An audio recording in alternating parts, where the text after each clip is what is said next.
Assalamualaikum warahmatullahi wabarakatuh. Bismillahirrahmanirrahim. Alhamdulillahi rabbil alamin. Wa afdalus salati wa atammu taslimi ala sayyidina Muhammadin wa ala alihi wa sahbihi ajma'in. Rabbi shrah li sadri wa yassir li amri wahlul 'uqdatam min lisani yafqahu qawli. Subhanaka la ilma lana illa ma 'allamtana innaka antal alimul hakim. Allahumma akhrijna min zulumatil wahmi wa akrimna binuril fahmi waftah alaina bima'rifatil ilmi wa sahhil akhlaqana bil hilm waj'alna mimman yastami'una al-qawla fayattabi'una ahsanah. Allahumma آت نفوسنا تقواها وزكها أنت خير من زكاها أنت وليها ومولاها. اللهم أرنا الحق حقا وارزقنا اتباعه وأرنا الباطل باطلا وارزقنا اجتنابه. اللهم انفعنا بما علمتنا وعلمنا ما ينفعنا وزدنا علما وهدى. Amma ba'd. Qala asy-Syekhul Muallif al-Imamu Hujjatul Islami Abu Hamid Muhammad ibn Muhammad Al-Ghazali At-Tusi rahimahullah ta'ala wa nafa'ana bihi wa bi'ulumihi fid daraini amin. Fa'azim amraini humal maqsudu min khalqid daraini fa haqqa lil abdi alla yashtagila illa bihima ولا يتعب إلا لهما ولا ينظر إلا فيهما واعلم أن ما سواهما من الأمور باطل لا خير فيه ولغو لا حاصل له.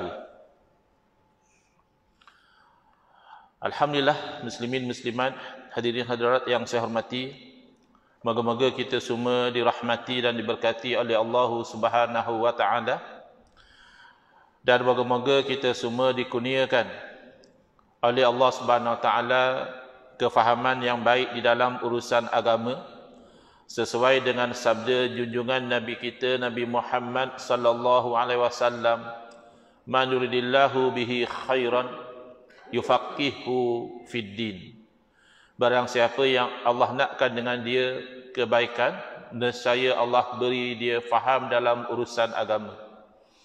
Dan moga-moga kita semua dikurniakan oleh Allah Subhanahu wa taala akhlak yang mulia. Sesuai dengan sabda Nabi sallallahu alaihi wasallam, innama bu'istu liutammima makarimal akhlak. Hanya saja saya dibangkitkan demi untuk menyempurnakan kemuliaan akhlak. Alhamdulillah, malam ni insya-Allah kita akan menyambung pengajian kuliah maghrib bulanan hari Isnin yang ketiga anjuran Masjid Al-Ansar Taman Keramat menggunakan kitab Minhajul Abidin, jalan para abid ataupun tata cara ahli-ahli ibadah. Kita sampai ke muka surat 24, masih lagi membincangkan dakian ataupun aqabah yang pertama dari 7 aqabah yang perlu didaki dengan jaya oleh seseorang yang ingin mencapai maqam abid, maqam ahli ibadah, iaitu aqabatul ilmi, dakian ilmu. Jadi kata Imam Ghazali rahimahullah taala, setelah kamu mengetahui alangkah mulianya ilmu dan ibadah itu, ya, dalam kuliah yang lalu Imam Ghazali rahimahullah taala telah menegaskan bahawa ilmu dan ibadah adalah dua permata yang berharga, yang kerana dua permata inilah Allah Ta'ala jadikan langit dan bumi. Kerana ilmu dan ibadah, dan juga kerana dua permata yang berharga inilah Allah ciptakan jin dan manusia. Al-Imam Al-Ghazali rahimahullah ta'ala mendatangkan sebagai dalil atas apa yang beliau katakan itu ayat suci Al-Quran, ayat 12 surah At-Talaq. Allah Ta'ala berfirman, Allahul ladzi khalaqa sab'a samatin wa minal ardi mislahun yatanazzalul amru bainahunna lita'lamu. Keyword dia tu dekat li ta'lamu. Allah yang menjadikan 7 lapis langit. Demikianlah daripada bumi juga sama, iaitu 7 lapis juga. Yang mana sentiasalah perintah Allah Ta'ala itu terus menerus berlaku antara kedua-duanya. Apa sahaja yang berlaku di atas muka bumi ini ataupun di udara sekalipun, itu adalah dengan ketentuan daripada Allah Ta'ala. Okay. Li ta'lamu, itu keyword dia. Li ta'lamu, supaya kamu tahu, yakni supaya kamu mendapat ilmu. Apa dia tu? Annallaha ala kulli syai'in qadir. Pertama, supaya kamu mendapat tahu tentang kudrah Allah, bahawa Allah Ta'ala atas setiap sesuatu itu maha berkuasa. Wa annallaha qad ahata bi kulli syai'in ilma. Dan yang kedua, supaya kamu tahu, supaya kamu punya ilmu, bahawa Allah Ta'ala meliputi setiap sesuatu akan ilmunya. Jadi jelas daripada ayat 12 surah At-Talaq ini, Allah jadikan 7 petala langit dan 7 lapis bumi supaya kita dapat ilmu, terutamanya ilmu tauhid, ilmu mengenal Allah. Yang disebut di sini 2 daripada sifat-sifat Allah Ta'ala, iaitu kudrah dan ilmu.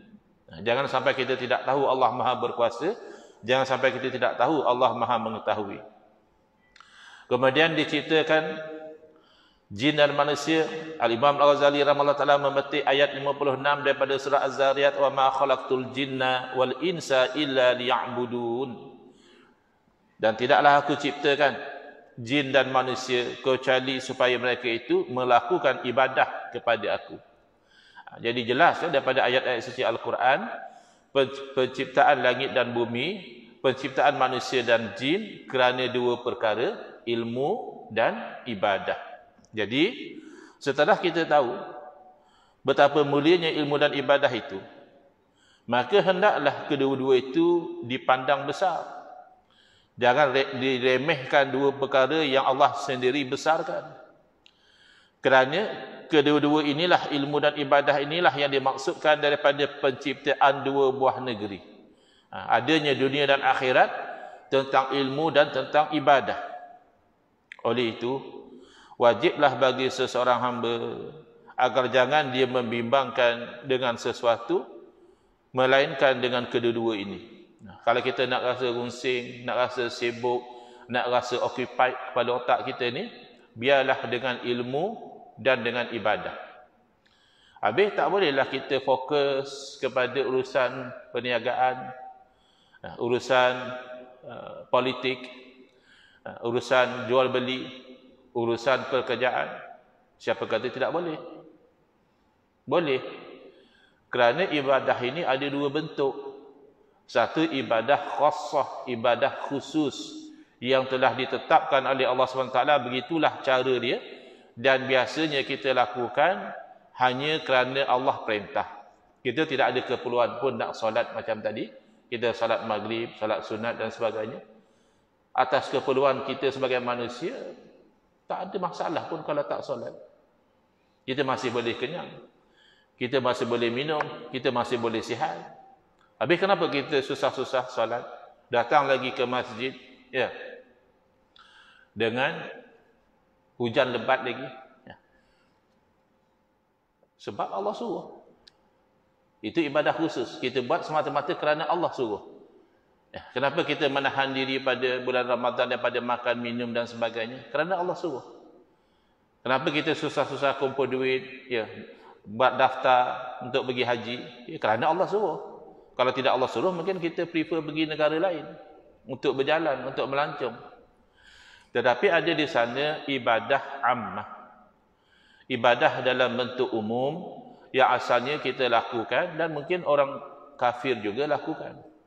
Ya. Keluar, bekerja, berniaga, makan minum, berkahwin, berzuriat. Tak nanti orang Islam pun mereka buat juga perkara ini. Apa beza?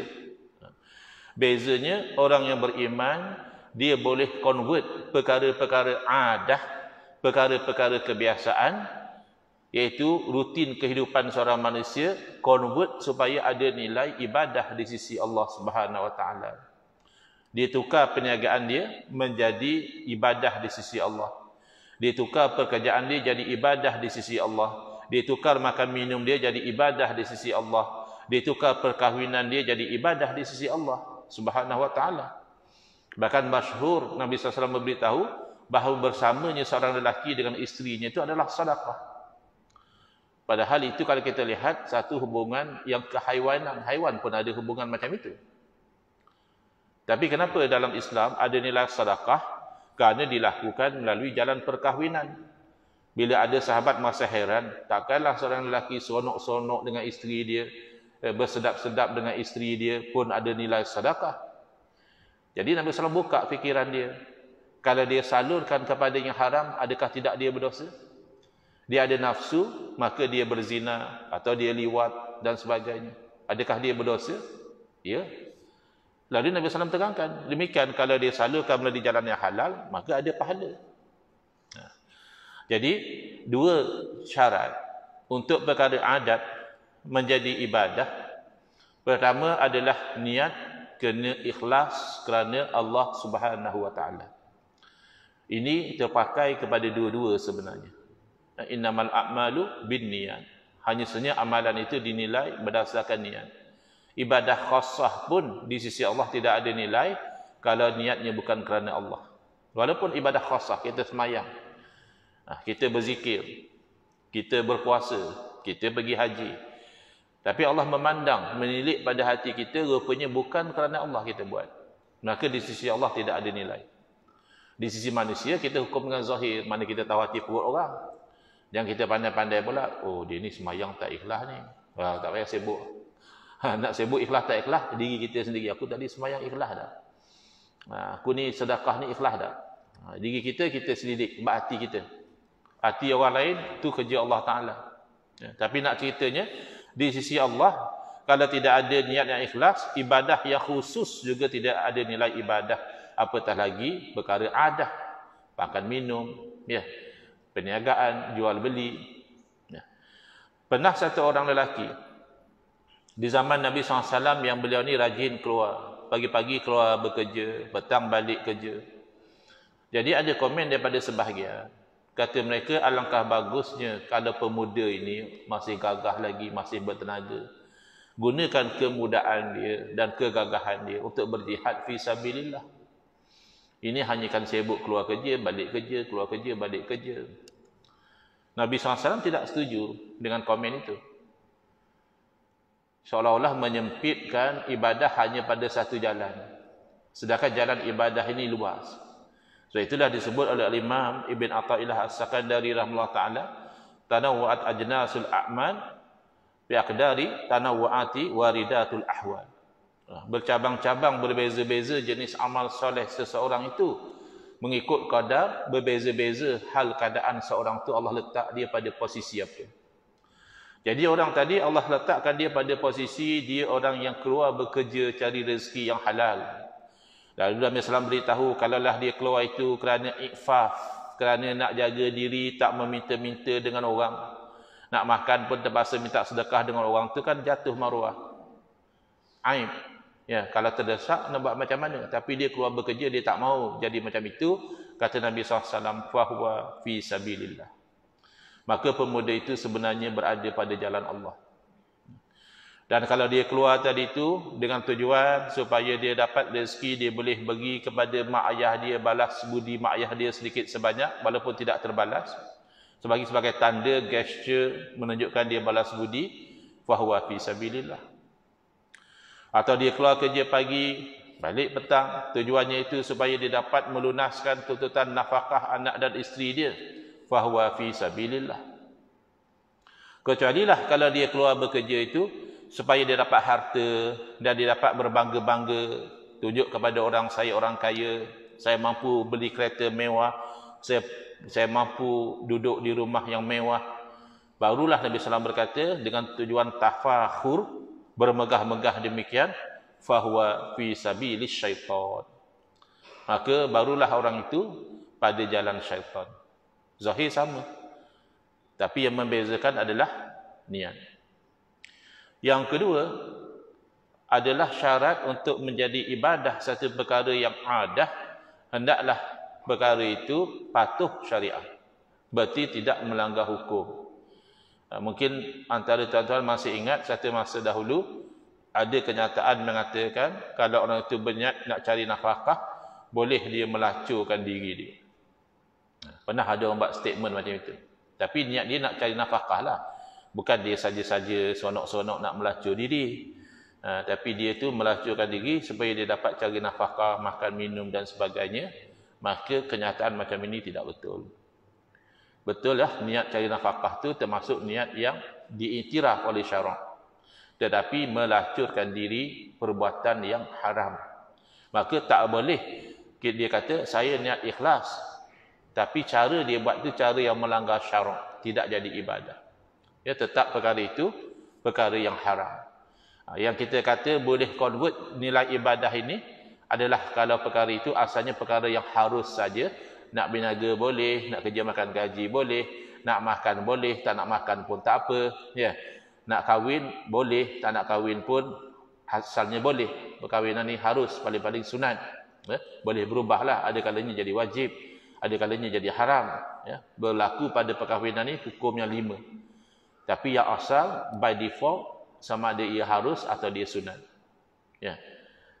Jadi ini perkara yang boleh ditukar kepada nilai ibadah dengan niat yang ikhlas. Bukannya perkara yang haram didakwa kadarnya ibadah kerana niatnya ikhlas kerana Allah, tidak betul. Jadi jangan memenatkan diri selain daripada kedua-duanya. Kalau ya sudahlah perkara itu tidak dituntut syarak, niat pun bukan untuk kerana Allah, maka itu sia-sia.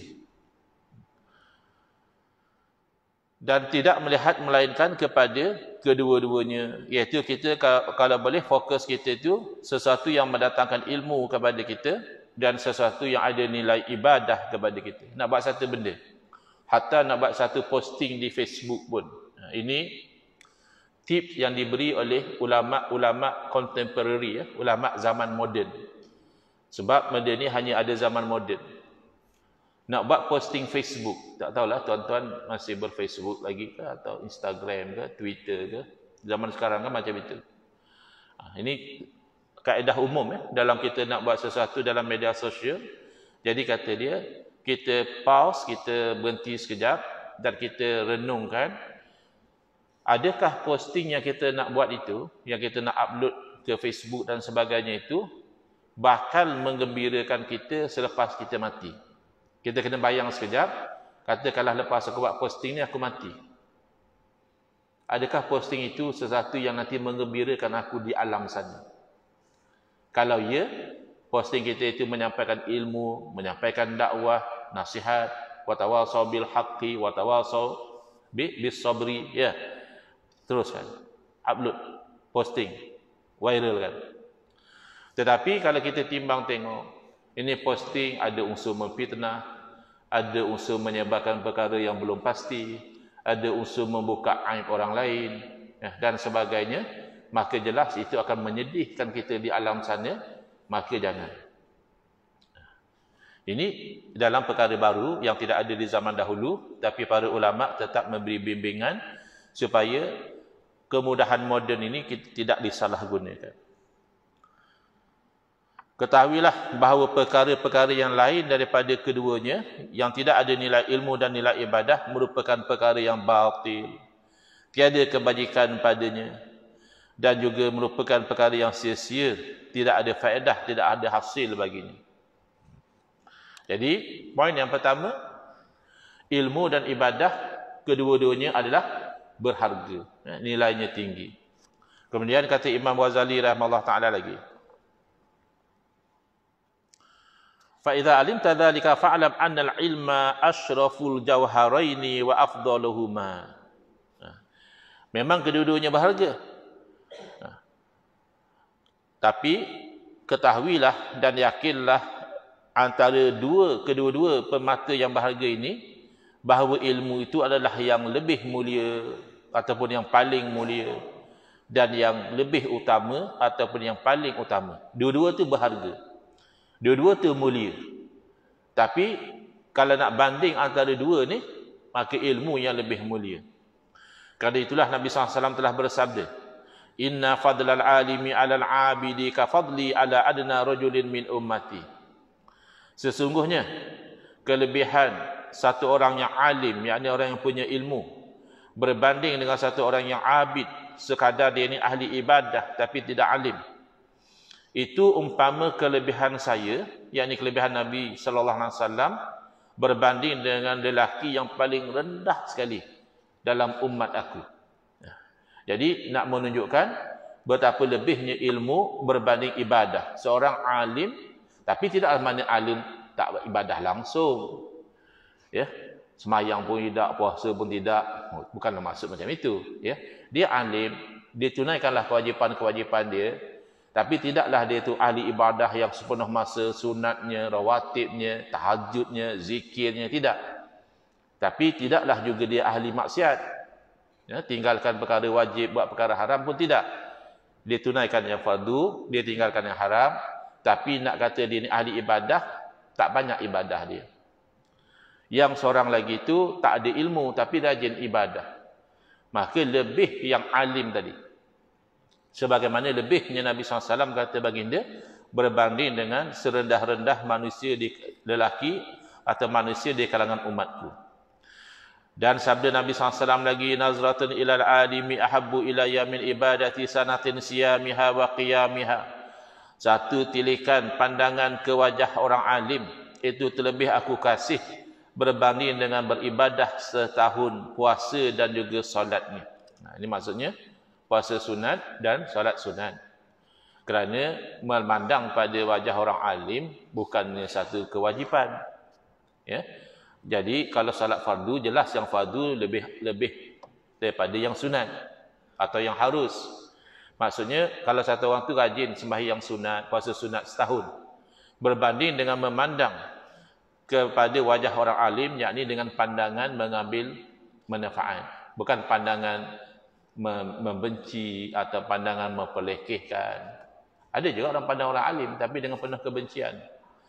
Ada juga orang pandang orang alim tapi dengan pandangan melekehkan. Dia rasa orang ni kolot. Ada kan orang cakap macam itu. Ikat serban ketat sangat, oksigen tak masuk dalam kepala, macam-macam lah. Bukan maksud pandangan macam itu.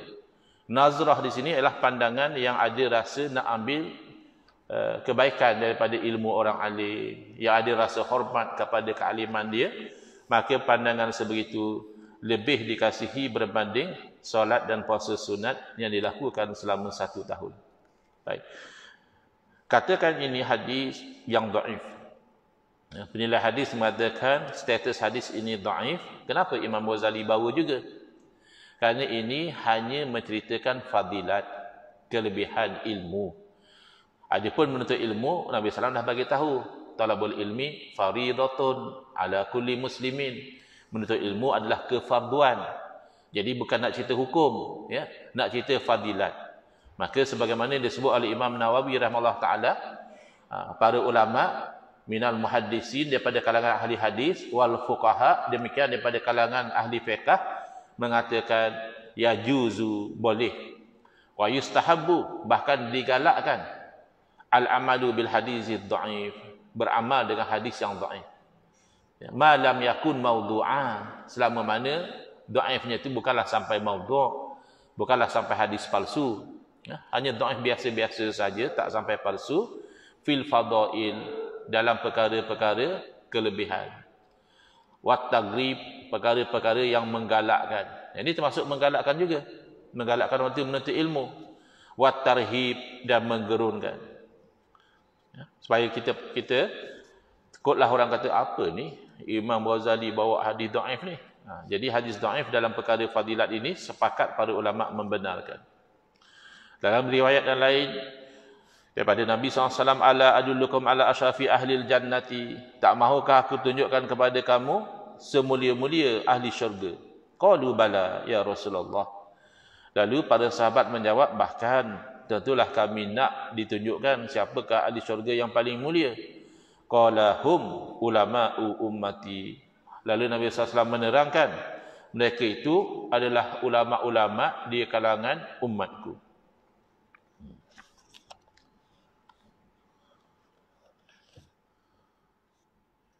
Baik, tinggal 2 minit.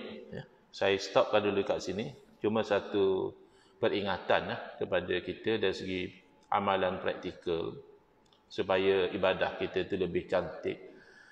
Pertama, solat sunat hajat adalah solat sunat yang pertama asalnya disyariatkan secara infirad, seorang diri.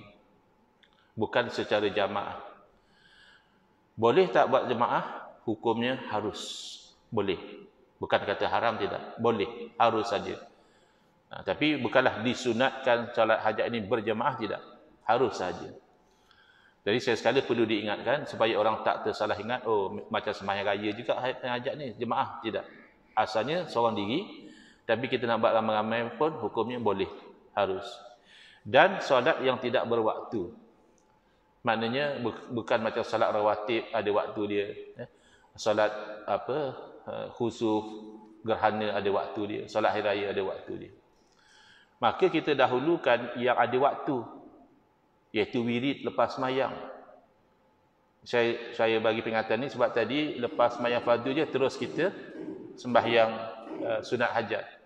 Dan kita tinggalkan, bagi saya masa lajak sikit dalam 2 minit sebelum azan. Sepatutnya kita raikan dalam hadis, lepas daripada kita bagi salam, istighfar 3 kali ikut sunnah Nabi SAW. Yang kedua tadi solat maghrib. Solat maghrib dia ada kelebihan la ilaha illallah wahdahu la syarikalah lahul mulku wa lahul hamdu yuhyi wa yumitu wa huwa ala kulli syai'in qadir 10 kali sebelum daripada kita bukaan kaki kita ni, posisi masih tayat akhir lagi. Fadilatnya diberi 10 kebaikan, dihapuskan 10 kejahatan, dinaikkan 10 darajah, dijadikan perisai daripada syaitan. Kenapa kita tinggalkan? Kemudian Allahumma ajirni minan nar 7 kali. Okay. Kemudian ayat Allah majini 7 kali itu 2 waktu juga, maghrib dan subuh. Kalau kata lepas maghrib meninggal malam hari itu tak masuk neraka, kata lepas subuh meninggal siang itu tak masuk neraka. Kemudian baca ayat kursi, tidak ada yang memisahkan dengan syurga kecuali mati. Kemudian tasbih 33, tahmid 33, takbir 33, kenapa ditinggalkan? Kenapa dipanjangkan doa? Sedangkan yang 33 ini adalah sunnah warid daripada Nabi SAW. Nabi katakan kalau disebut ini antara fadilatnya diampunkan dosa walaupun sebanyak buih di lautan. Kita tidaklah sampai melarang. Ada orang kata tak boleh doa ramai-ramai, tak ada dalil. Bagi kita ada dalil secara umum. Tapi jangan didahulukan yang dalil umum berbanding dengan dalil khusus. Yang 33 itu ada dalil khusus. Doa ramai-ramainya hanya dalil umum saja. Dan dalam riwayat yang lain, siapa yang disibukkan dengan wirid daripada berdoa, dia bukan saja tak nak berdoa, tapi dia sibuk berzikir, tak sempat berdoa, Allah akan beri kepada dia lebih baik daripada orang yang berdoa. Jadi ini sebagai peringatan supaya ibadah kita itu berdasarkan ilmu dan cantik pada neraca syarak. Wallahu a'lam.